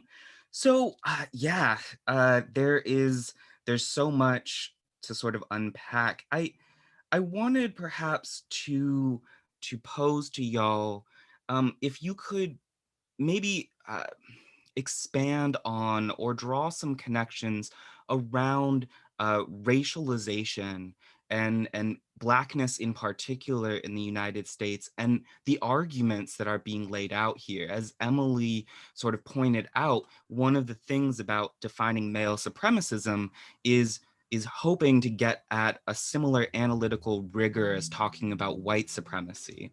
And part of what I'm hoping folks can speak to is the interrelationship between race panics, right, and the sort of sex panics that we have. So in particular, perhaps I'll start with this one, is that the language of rapists and of men entering into these spaces is so often similarly reflected by the idea of Blackness intervening in, impinging on, particularly women in particular, right? If we think back to things like Birth of a Nation, right? And so I'm wondering if maybe y'all could speak to how how the overlap between the idea of rapists and of violence as a racialized subject and rapists and violence as this sort of particularly trans femme AMAB positionality. Me or you, Laurel? Well, so my answer is going to be really fast to Blue's Okay. question. How about you go and then I'll go? Awesome. Okay, so What's really interesting, Blue, is in terms of the textual analysis that Kristen and I did, there's no discussion of race at all. This is just classic, like, cis het white middle class way of approaching these things, right? Is that you don't discuss race ever. What we got pushback a lot on when we were publishing these pieces was reviewers being like, well, what about race? And we're like, we would love to talk about what's going on here with race, except that nobody in these newspaper articles is talking about race. But absolutely what you're talking about in terms of this enormously long history of using perceived sexual threats, particularly sexual threats to middle-class white cis women and girls, as a way to control various populations, particularly this sort of sexual threat used to justify slavery, Jim Crow laws, and more modern forms of racial inequality and the mass incarceration of Black men. Foucault talks about sexuality as this especially dense transfer point for relations of power. And sexuality, this sexual threat, is this thing that produces all sorts of panics. So I really appreciate you bringing that up. And I think that's something that we should very much talk about. And that also, from the data, I have nothing useful to say, except that we know that this is going on. This is not the first time that folks have used sexual threat against white, cis women and girls as a way to control historically marginalized groups. And I don't know if this is accurate, but according to a reviewer, I'm probably one of the only two people that has the exact data. So in both of my last two books, Violent Manhood and Black Lives in Bathrooms, we studied kind of the intersection in interviews and how people respond to racial justice movements and how people respond to trans movements. I'm gonna share a link in the chat. This is a journal article we did on this topic. Dr. Eric Anthony Grollman and I did this project together over the last few years, but there's a freely available journal article we did on it that kind of summarizes the book, parts of the book, Black Lives in Bathrooms. But basically what we found is real simple. And it wouldn't be surprising to, at least to the Black trans people in my life, it was not surprising at all. And to myself and other Southern trans people, it wasn't surprising at all. We have to start every class by, whatever you think is not about race, you're wrong. It is, especially in the South. It just is. I don't care what you think, it is. In any case, basically what we found is the response to Black Lives Matter and other kind of racial justice movements and the response to trans movements is almost exactly the same, using exactly the same rhetoric, using exactly the same terms. Even a couple of the discourses I mentioned in terms of overall how people respond to these situations, police killings and the violence against trans people. A lot of people use the statistically, it's not that common response. I've even gotten that response in relation to myself personally and gotten hate mail from the America Through Transgender Eyes books from other sociologists, because how dare I use the 92 Black trans people in that book to talk about race, or how dare I talk about how bisexuality and race combine to make trans experience different. And sociologists don't study bi stuff and don't like to talk about race, maybe more than other people, but not overall.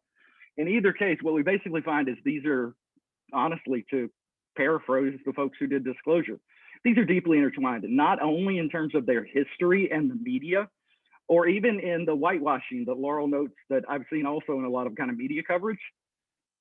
They're also deeply intertwined in the average person's mind.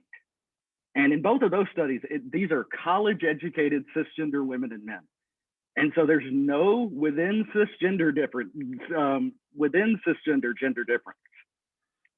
The whiteness and the cisness, Dr. Grollman and I actually call this doing cisgender whiteness in the book. Their cis beliefs and their white beliefs go hand in hand. They're tied to each other. And so both Black and trans others, and especially Black trans women, which are even more under threat to violence than any of the rest of our communities,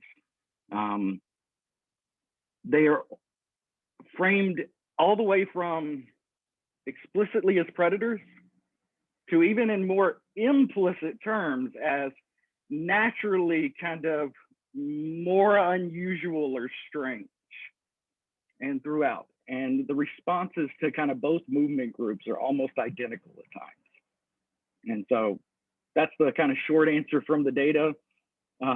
Having spent years working on a couple of books and articles on this, that's kind of the answers of what we're finding. And not only is it tied together historically, but in the ways people are thinking about and responding to these issues every day. Absolutely. I thank you both for that sort of further explanation. I think part of what is really powerful there is also that absence matters, right? And so, when we look at how studies are constructed, where the attention lies, right? Sometimes it's almost as much about what doesn't get talked about, right, as what does.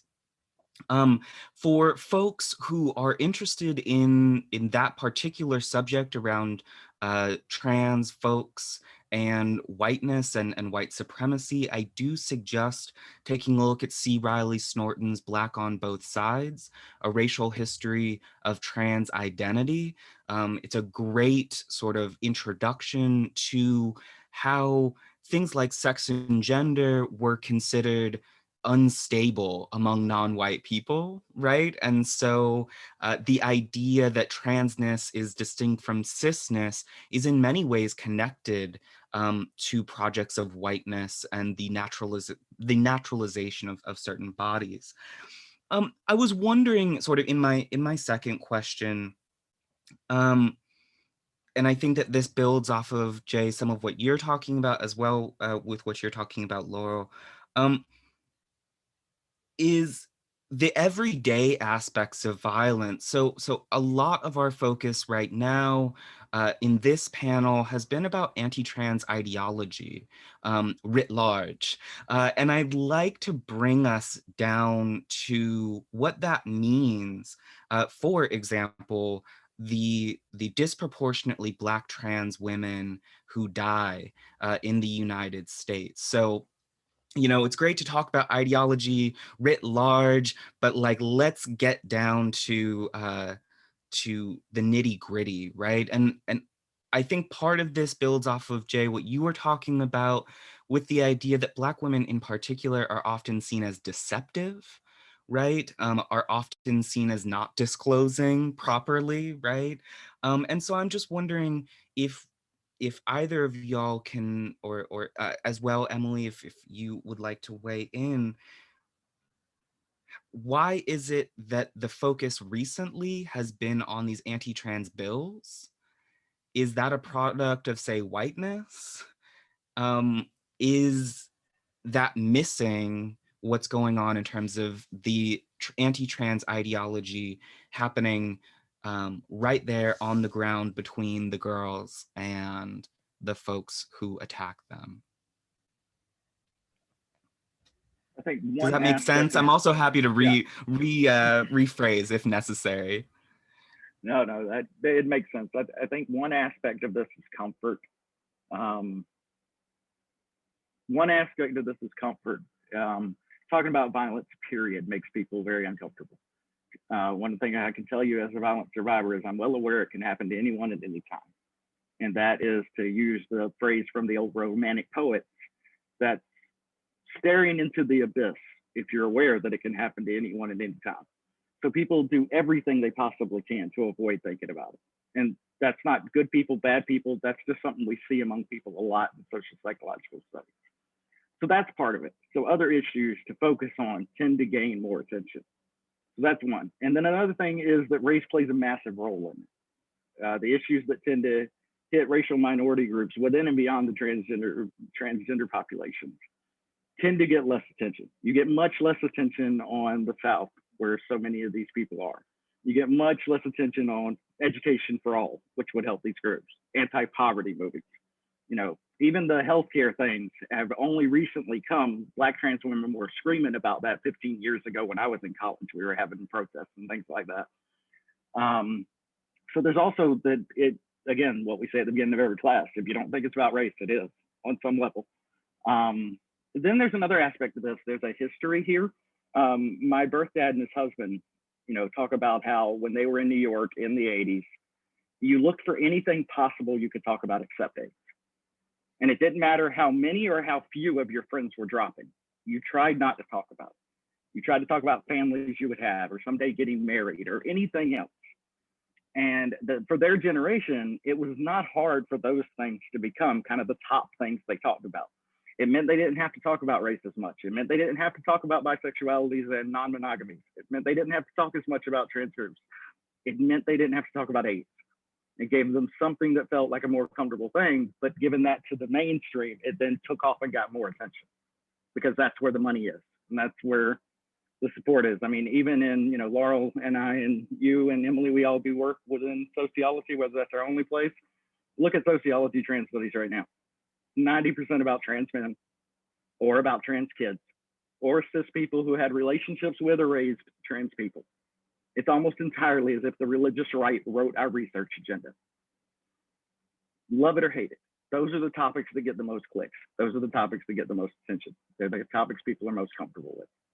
And I think all those things play together in terms of it being difficult to talk about violence. And then there's also the fact that violence isn't just the event. And actually, Laurel in their new book covers this really well. It's not just the event, it's the fear that goes with it. If I walk outside in my neighborhood, I feel fine, but everybody knows me here. And I know all the people here. And I'm in a very, very mostly Black neighborhood with a lot of people of different economic classes and a lot of LGBT people, et cetera. I'm still scared every time I go to work, because work was a place where I got stopped by police. I'm still scared at every academic conference, because I know most of the sociologists won't talk to me, but I'm gonna have to deal with the security guards at least twice. And that affects how you dress. It affects how you walk. It affects whether or not you speak. It affects how much you cry in public at conferences, a lot. This affects, it's that fear that gets into you that has a larger effect. And we see this also in Me Too and other anti-sexual violence movements. It's very hard to get people to want to talk about or think about these things, because they're not just the one event. They're the ways they shape almost everything you do. The old joke is, if I could turn off being raped for a day, I would, but I can't. I remember it. It's been 20 plus years for me. I remember it like it was yesterday. It's the broader impact violence and supremacist systems have on people, and even have on people who haven't experienced it that know they might. And that's a much harder thing to talk about, or to put forward, or to talk about every day than some other aspects and some other topics. So that would be my thoughts. But I'd also say I'd love to hear what Laurel has to say, because they did a really great job covering this book in their book. Thank you, Blue, for that question. And thank you, Jay, for that excellent answer. So Blue's original question was about, why are we focusing on trans rights bills and not on violence, right? And I guess the question is, who is doing that focusing?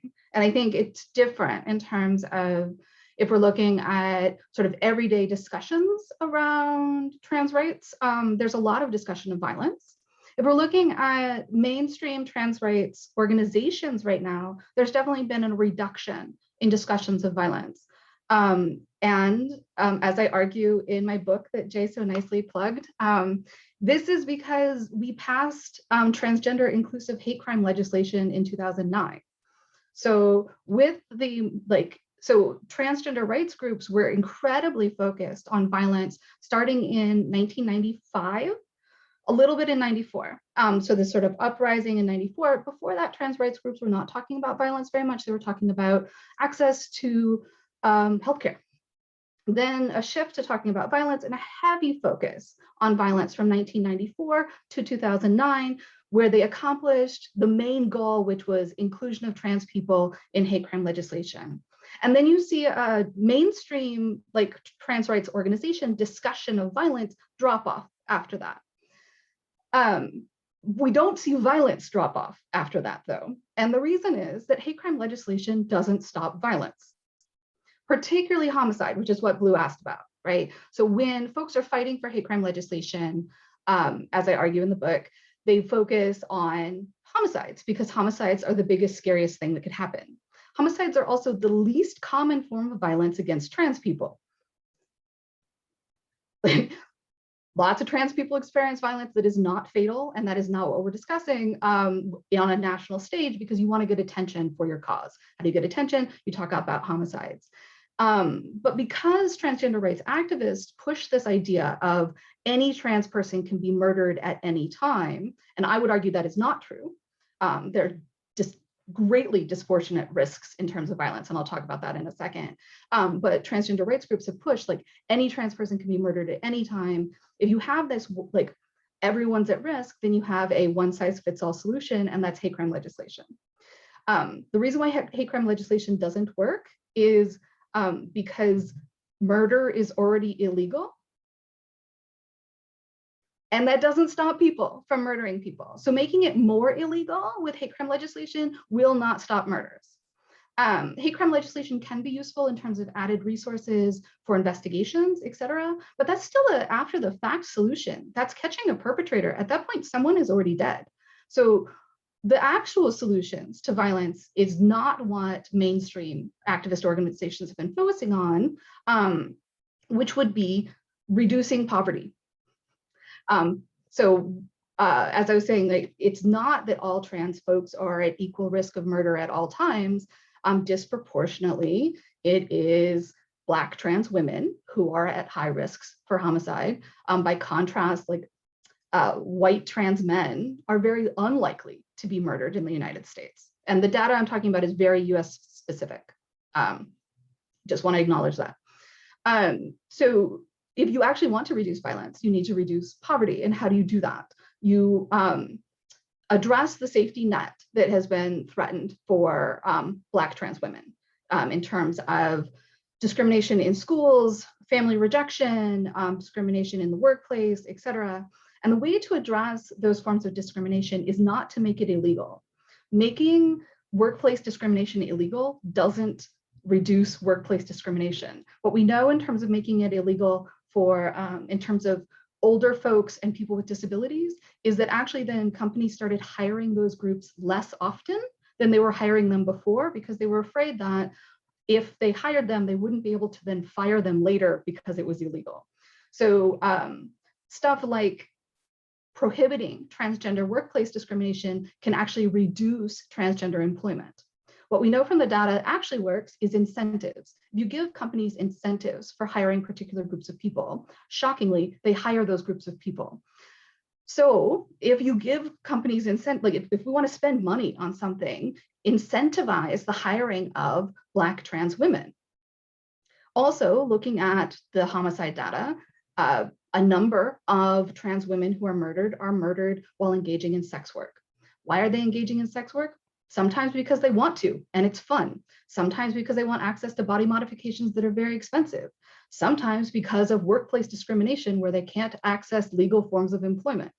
So what should we do? We should make sex work safer. How do we do that? We know from like global data, places that legalize sex work reduce violence against sex workers dramatically. So if you want to reduce violence against trans folks, you have to fix that safety net, incentivize people to hire trans folks, and make sex work legal. Why are folks not talking about that? Because, make sex work legal.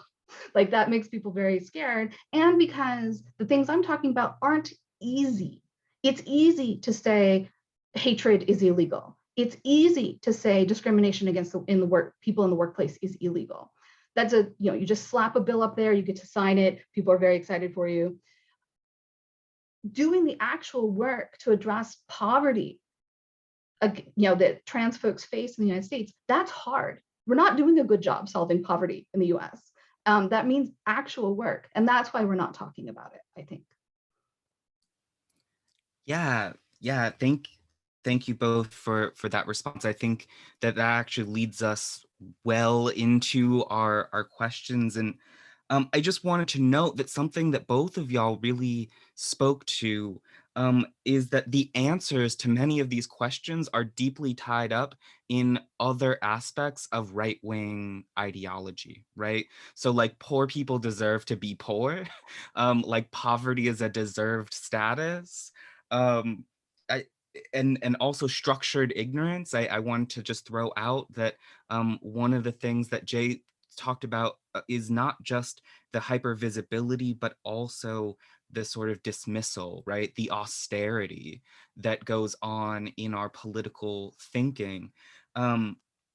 And yeah, I think that does make it very hard to come up with answers that aren't simply reactions, right, to specific causes that aren't really intersectional at that deeper level. So we've got a number of questions here and about 20 minutes to answer them. The first of these questions is from Felix, saying, this is a question specifically for Heron, but that I've messaged Emily, who will hopefully help to answer this. That talking about fears of a quote unquote final solution in the light of Emily having mentioned similarities between male supremacist fears of feminism and the rhetoric of anti-Semitism, would love to hear either both of you talk about this a little bit more. So yeah, if Emily, you would be down to maybe discuss some of those similarities between male supremacist fears of feminism and the rhetoric of anti-Semitism. Yeah, definitely. Thanks, Felix, for the question. Yeah, when I saw that on Heron's slide, it's one of those moments that, something clicks on. I think also what Dr. Westbrook was referring to earlier, which is, a lot of these things are obviously about other axes of inequality, but they're invisible, right? So when we look at male supremacist groups, they're talking about men and men's rights, but it's very clear that their picture of this men subject, right, is a white man and a cisgender man.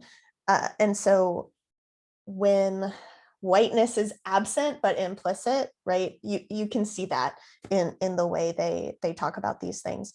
And so in terms of anti-Semitism, I think it's really clear the commonalities between how these male supremacist groups talk about feminists, right? There's definitely this positioning of them as like this elite small group that totally controls the discourse around gender and gender inequality. And that's very similar to anti-Semitic conspiracism. But I also just want to note, it's not just that these are parallel discourses, right? They're very much constituting one another, right? They're not separate. And we see anti-Semitism coming out in these male supremacist groups, right? I just want to highlight, they're not separate ideologies. They're very much constituting one another. And, they're using the playbook of anti-Semitism to talk about feminism, but they're also just using the anti-Semitic playbook, right? Yeah. Awesome. Absolutely. Thank you for that answer. I also wanted to let folks know or draw attention to the chat where we've also dropped Heron's article. Their suggestion was to also take a look at that for a full exploration of the topic. Our next question is from an anonymous attendee, and the question is focused on how I believe this was specifically to Laurel, your presentation, how you determine that trans men are more welcomed or safer in gender segregated spaces. I've not found that to be true by experience, unless maybe someone is very male passing. And could you explain how you came to that conclusion, or if that is in fact the conclusion that you came to? Right, so thank you so much for that question. And I apologize for not being clear. So what I was talking about is the narrative about trans folks and the threat they pose to cis folks doesn't talk about trans men. By contrast, the reality of being a trans man does not mean that you are, sort of widely accepted in sex segregated spaces. So there's, as Jay was nicely highlighting, there is a difference between the mainstream discourse about this and the lived reality of it. So When folks are talking about why we should not allow trans folks to use sex segregated spaces that fit their gender, trans men are not mentioned at all. Like, we looked through hundreds and hundreds of articles and we found one mention, and this was like a reporter followed up, well, are you saying like trans men should use women's restrooms? And the person was like, yes. I mean, that's the extent of the narrative about trans men on this sort of national level in terms of talking about policies that allow or deny access to sex segregated spaces. Now, yes, very much the lived reality is something completely different that is not reflected in this. It's just that these anti-trans folks aren't talking about trans men because they don't see them as threatening to cisgender women and girls. Which I think then ties into Arlene's question, which is the next one. Yeah, I was just about to say, we've got a sort of follow-up question from Arlene. Would you like to take a crack at answering that? Sure. So Arlene Stein says, thank you for these presentations. I'm curious about what Laurel would say about Heron's claim that trans men are indeed a central part of transphobic discourse, seen as posing a threat to cis girls. We can see this through Schreier's irreversible damage, the transgender craze seducing our daughters. Might this emerging focus on trans masculinity indicate a strategic shift in transphobic discourse? And of course, I wish that Heron was here to help answer that. But thank you, Arlene, for that question. And I think that Heron's argument and mine are not dissimilar in the sense that the threat that trans men are posing to cis girls in those narratives is not that trans men are going to like attack cis girls, but that cis girls are going to become trans men, right? They're going to be sort of converted over to this, becoming trans men and lose their valuable femininity and apparently breasts. So it's that trans men aren't the threat, it's the becoming monstrous by becoming trans. That is the threat. At least that was my interpretation of Heron's argument. And if someone else has another interpretation, please help me.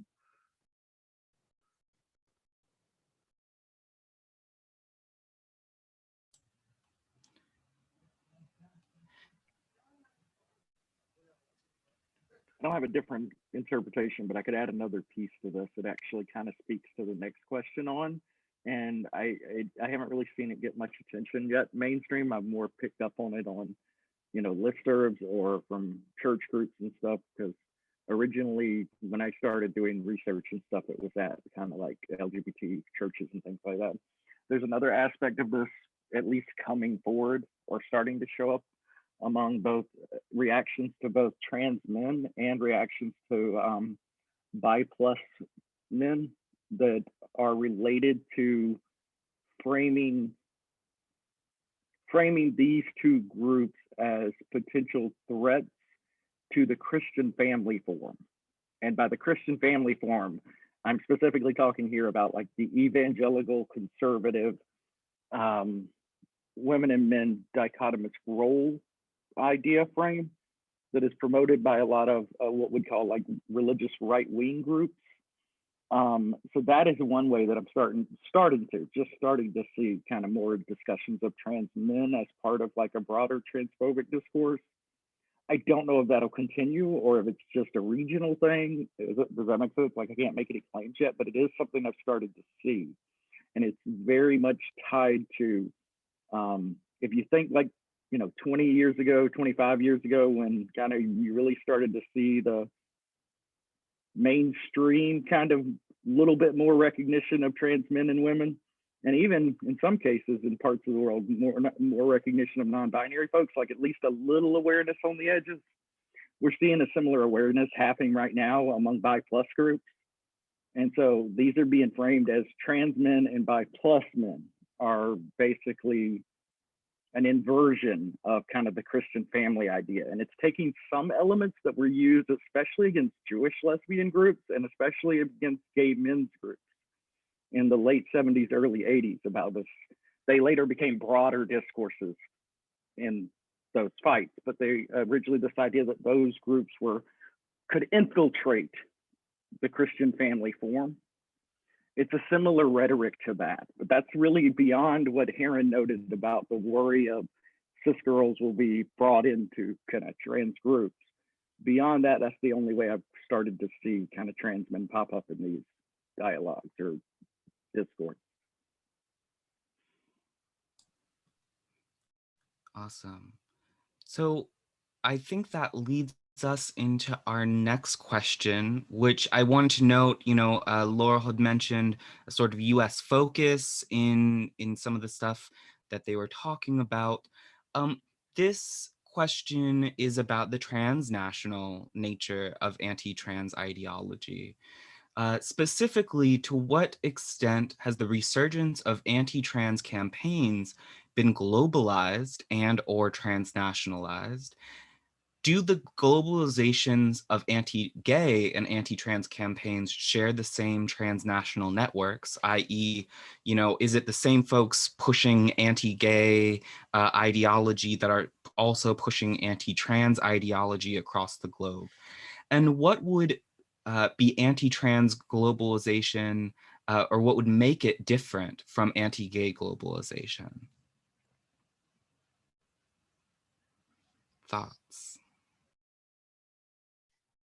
I mean, so I am a US specialist, right? So I do focus almost entirely on the United States.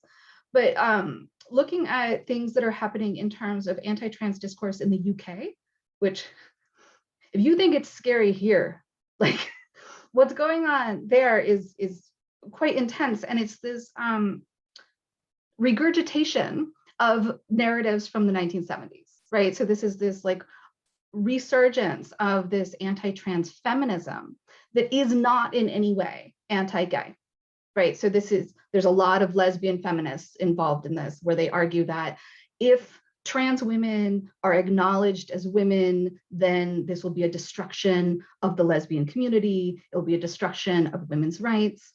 And so in this moment, so to answer the question about anti-gayness and anti-transness, at least the UK case, those are very separate.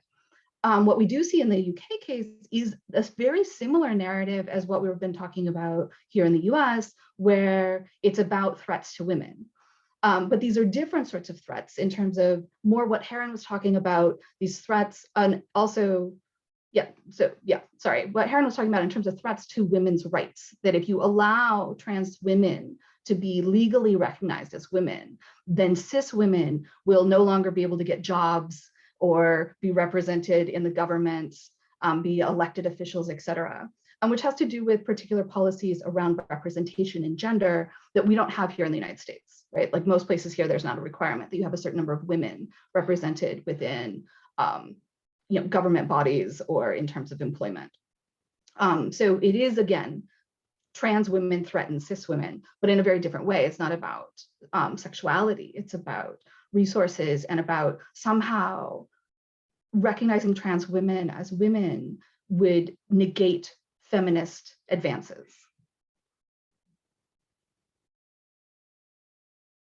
Now, I'll add a little, like Laurel, I'm almost entirely US focused, especially because I do a lot of regional kind of work. So it's hard to do regional work outside of, but I work with a lot of applied and activist groups throughout, different parts of the world.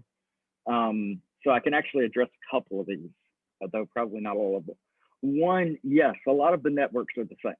A lot of these networks owe almost their entire existence to groups that were formed in the late 60s and early 70s that were reacting to post-World War movements across the world, and in different countries it was different movements, but in either case, a lot of these organizations came from that. And then a lot of them are also tied to these larger globalized Christian networks. And again, here they're defining Christian in a very specific way that a lot of other Christians would disagree with, but you get the idea.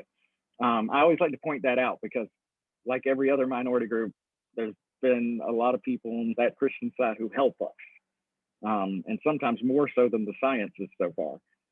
But there is a vein of Christianity that is heavily anti-trans, anti-gay, and has been for a long time. A lot of these same networks are used to kind of spread messages and ideas. And they start, the messages and ideas even, they start in very different ways necessarily, and sometimes in different places, but the network is very similar. If you think of how gamers now communicate across the world with, you know, even with like a live play, or like I am in groups with basketball fans in Morocco that I know because I went to college with them, but we can talk every day because of the internet. Religious groups have done this too, and religious movements have done it really, really well. The same way that they stop kind of local areas and elections throughout the US and a lot of other countries, they've been able to set up these kind of globalized networks. So in some ways, a lot of these things are looking very similar and using very similar rhetoric. In fact, even the 70s discourses that Laurel just mentioned that we're seeing in the UK, almost all of those come from Christian evangelical groups. The same way that originally the idea that you were, quote, born this way, which gay, lesbian, bi, and trans groups, we've all used at one time or another as ways to try to get rights from the dominants. Those rhetorics actually date back to 1950s evangelical groups and the ways they were opposing various racial revolution and civil rights movements in different parts of the world. So a lot of the rhetoric, well, it's actually going to sound the same, and a lot of the same networks are used. In some ways, and I hate to say it this way, but it's the easiest to understand, even though it sounds a little flippant, it's the next domino. Like those movements and networks are pretty regularly planning for kind of the next move, because many of them, their kind of goal is that Christianity itself, their version of it, should be like the world ideology or world belief, whether you know, whatever way you want to look at it. And there are a lot of scientific groups and atheist groups that are in league with them that have similar beliefs about how their version of what's rational should be kind of the leaders of the world. And so a lot of the rhetoric is the same. It transposes on to the next group. This is also to tie in kind of Emily and Heron mentioned earlier about like anti-Semitism and male supremacy, and white supremacy. It's a similar idea that they're all pulling from a very similar core. And this very similar core idea of what should be dominant. And so there's a lot of interchange and a lot of interplay between these different ideologies, because they all, at least for practical purposes, will often share a similar root. So that part I could address, how it would look similar or different than kind of the globalization among, you know, kind of anti-gay rhetorics and things like that. That's going to be an open question. I don't know what that looks like. I know there are transnational scholars who do look at that, both in relation to religion and other movements, but I don't know if I could speak on it personally.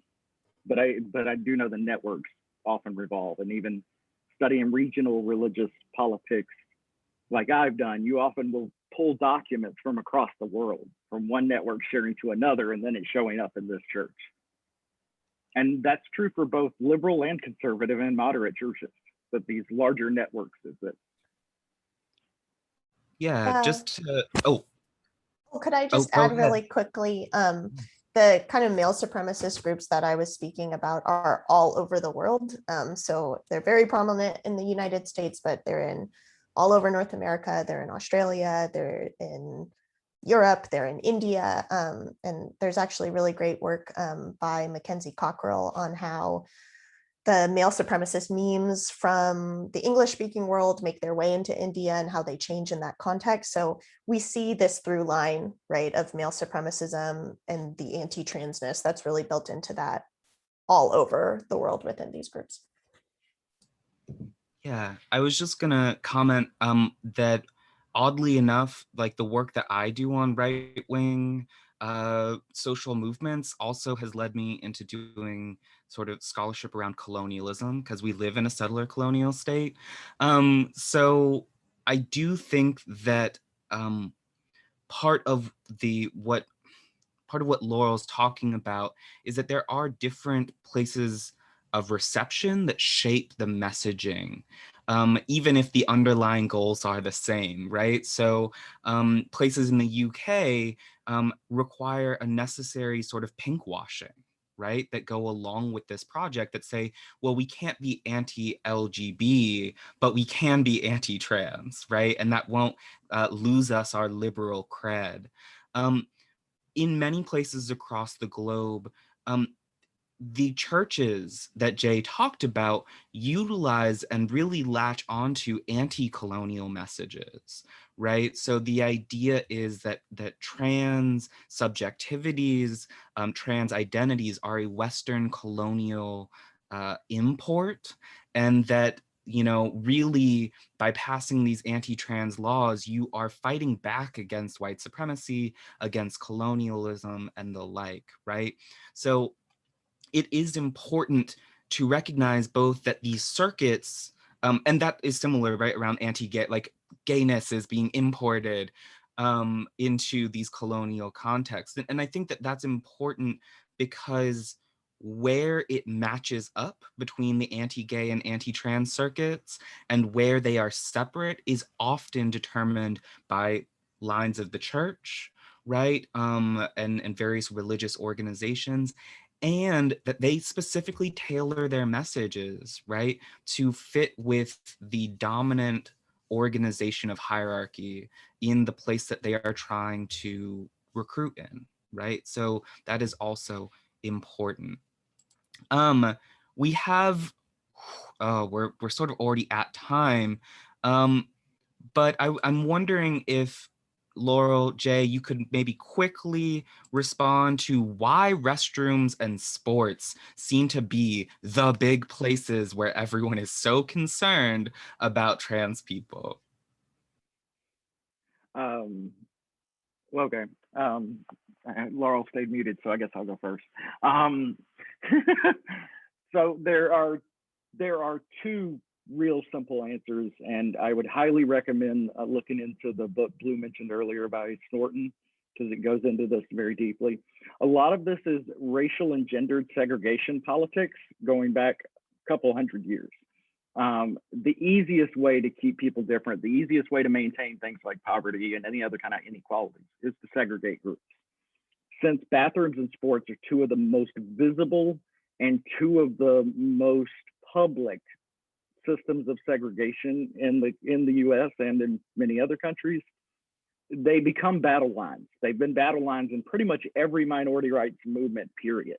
And especially since suffragists and anti-lynching movements, both by women, but one group mostly white women, the other group entirely Black women, and about 110 years ago, really pushed for the right to kind of bathrooms and privacy in public spaces.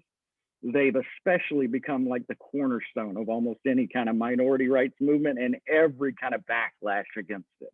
You can actually pull speeches from like 1903 about Black women movement groups, and they map on really, really well the same way speeches against civil rights groups in the 50s and 60s or speeches against gay and lesbian groups in the 80s. They all map on really well to the bathroom sports talks right now. And so part of that's it. And then the other simple answer to that is, as you can tell from that answer, is tradition. If it ain't broke, don't fix it. It's a very old statement, especially among certain political groups. And this one over and over again kind of works to slow down movements and to launch backlashes. And so groups tend to go right back to it. That would be kind of the two off the top of my head. But I'd also say look into Snorton, and then there are other historians also that deeply look into these things and how important segregated space is to maintaining the inequalities between groups. And just a quick tap onto the end of that. Thank you, Jay. That was an excellent answer. The other answer is the only reason we segregate restrooms in public is because of a belief that males and females are fundamentally different. That's the only way you can justify that, because we all pee in the same place at home, right? Most folks use the same bathroom as people of various other genders in their home, and nothing bad happens. But in public, there's a belief that strangers are dangerous and bodies are fundamentally different and they need to be separated. And this is also the justification behind sex segregated sports, is that male bodies are fundamentally superior to female bodies. Therefore, female bodies would be damaged by competing against male bodies, which goes back to an idea that women shouldn't do sports at all. because that's what men do. And women who do sports are kind of suspiciously masculine. But we need to keep them separate and safe because they're still weak and fragile. And that is my answer to that. Awesome. Thank both of y'all for that like quick sort of answer, but I think really poignant response to that question. We are at time, so I'm just going to hand it over to Emily to just round us out for the end of our panel. Yeah, thanks, Blue, and thank you so much for moderating our Q&A. Really insightful questions. I'd like to just thank our panelists, Karen Greensmith, Laura Westbrook, and Jay Summerall. I'd also like to thank our organizers, the Institute for Research on Male Supremacism and the Berkeley Center for Right-Wing Studies, as well as our wonderful co-sponsors, Political Research Associates, Western State Center, the Southern Poverty Law Center, and the Center for Applied Transgender Studies. Thank you, everyone. Thanks for attending, and thank you for your questions.